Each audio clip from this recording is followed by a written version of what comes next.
Good afternoon, everyone. I'd like to acknowledge the traditional owners of the land upon which we meet, the Turrbal people. I'd like to pay my respects to their elders, both past and present. And delegates, it is good to be in Queensland. This is, and I would say this in every other branch of the Labor Party about Queensland, Queensland is the spiritual home of the foundation of our party.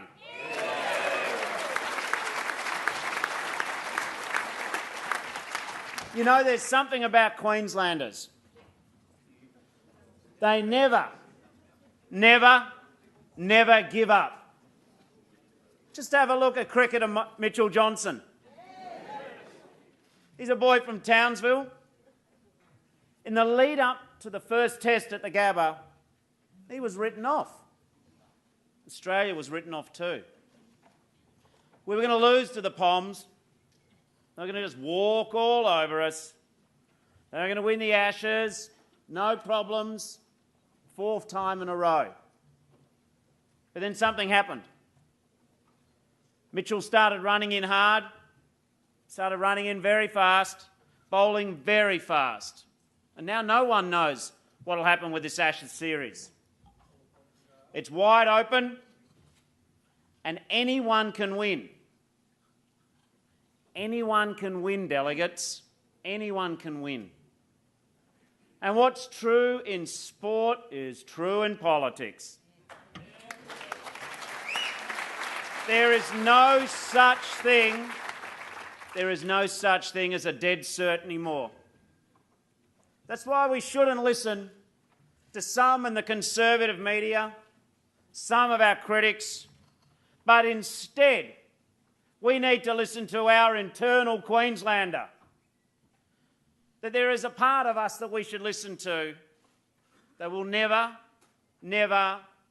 give up, especially when a Campbell Newman unilaterally decides to sack and stack a parliamentary committee. We should listen to that part of us, that part of our Labor soul, which never accepts economic or social injustice. We should listen to that part of us that is as old as our history and that is as relevant to the future of Australia, which says that we must always fight for a fairer, stronger and more sustainable Australia. You know that part of us which knows that we can win the battle in the public arena, that by offering a positive vision of the future of Australia and explaining to Australians where they fit in their future, that we can indeed win the next federal and state elections.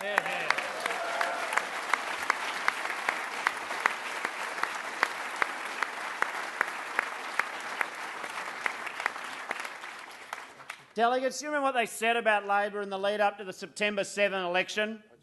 I certainly do. There were those in the conservative media and others who were writing the obituary of Labor. They said that Labor was finished, gone for a generation, that the grandparents of the next Labor Prime Minister hadn't even been born yet. And maybe, perhaps, that is why the Abbott government has come out of the blocks as the most cynical administration in the history of federation.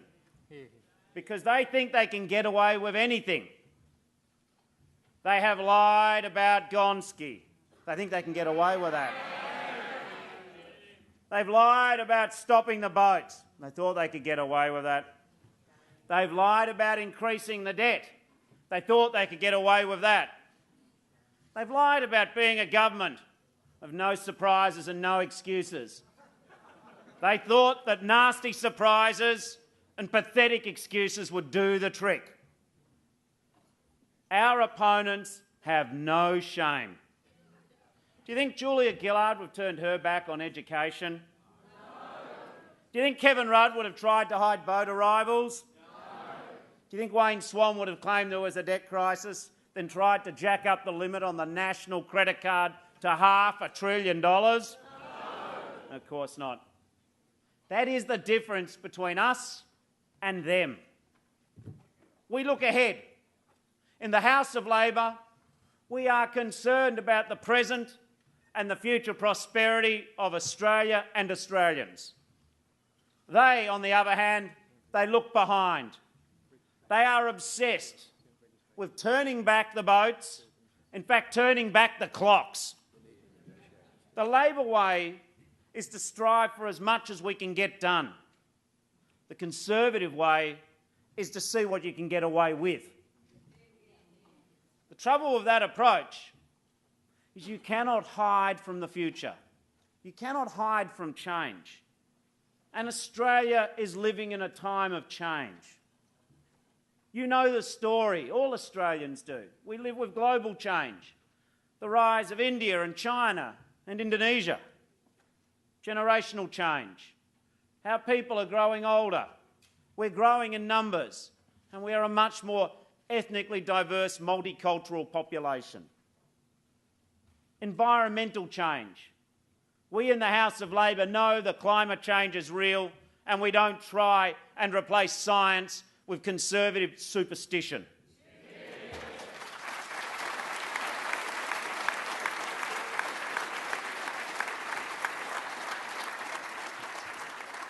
We know that technological change is real. We appreciate that the digital revolution is occurring. We know that there must be more change in favour of equality. We in Labor are on the side of the march of women through the institutions of power in this country.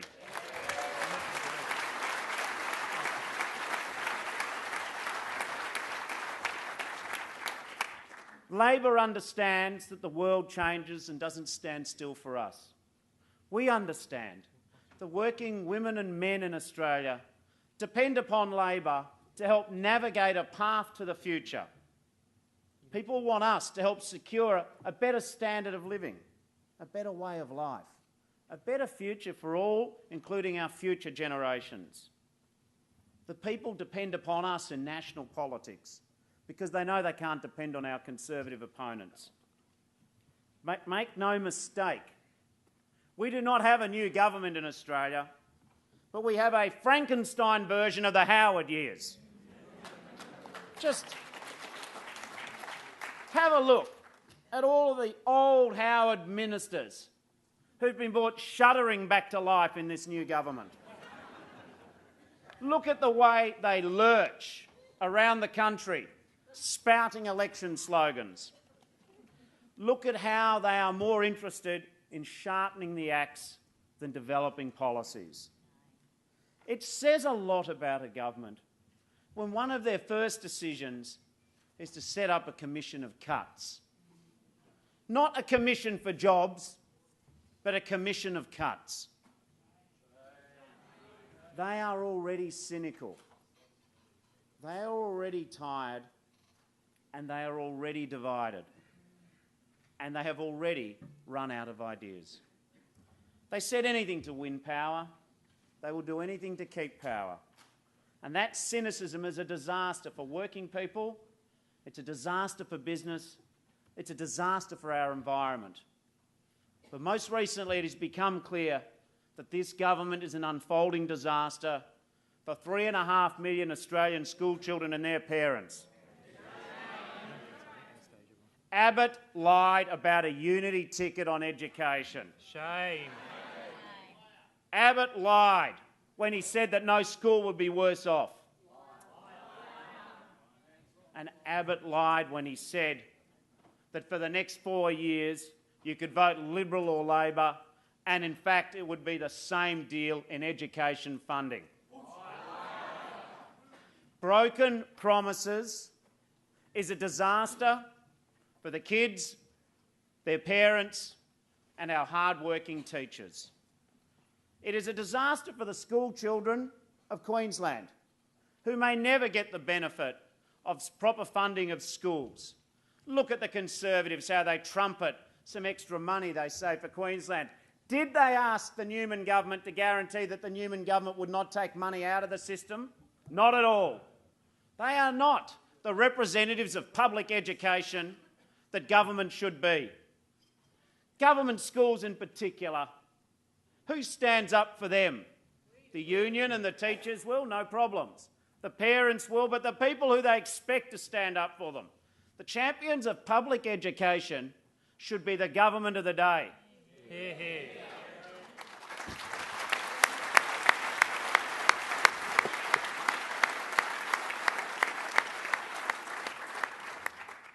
We need, at this time in Australia, not 3 years of delay, of missed opportunity.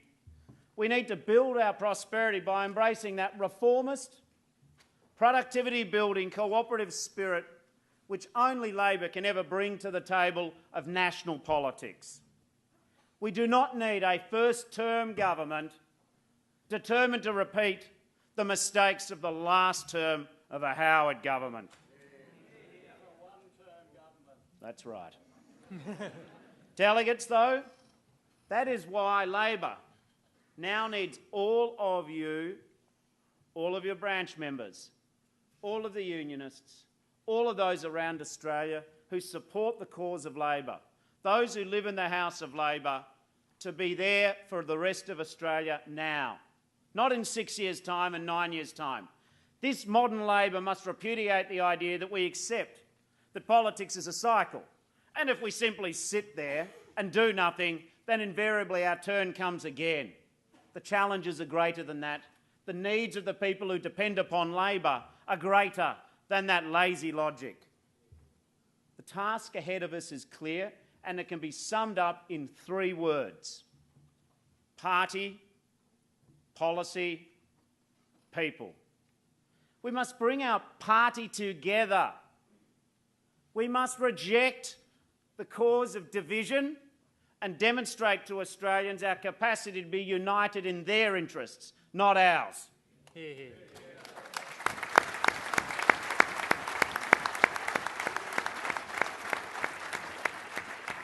We must offer policy which speaks to the lives that Australians are living now and the lives they aspire to live in the future. We've got to offer a better, more sincere, more authentic set of ideas to the Australian people. We must rebuild the people's trust in Labor. Friends, the Australian Labor Party belongs to working people. People who are working and people who've worked hard and are now retired. People working in small business and big enterprise. People working in our regions and in our great metropolitan cities. People who are out of the workforce and are seeking to go back into the workforce.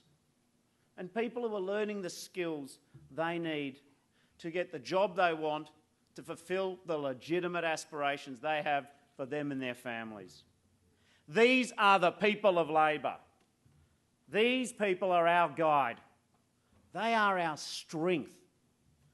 We have a duty, friends, for Labor to unite, to win the battle of ideas, to persuade people that Labor is on the side of the future, that we are the party of hope, not pessimism, that we are the party who are positive, not negative, that we are the party focused on the future, not dwelling in the past. Friends, this conference and all of us in Labor, we have a duty. We have a duty not merely to endure, we have a duty to prevail. There is no such thing as a dead cert, and delegates, anyone can win. Have a lovely conference.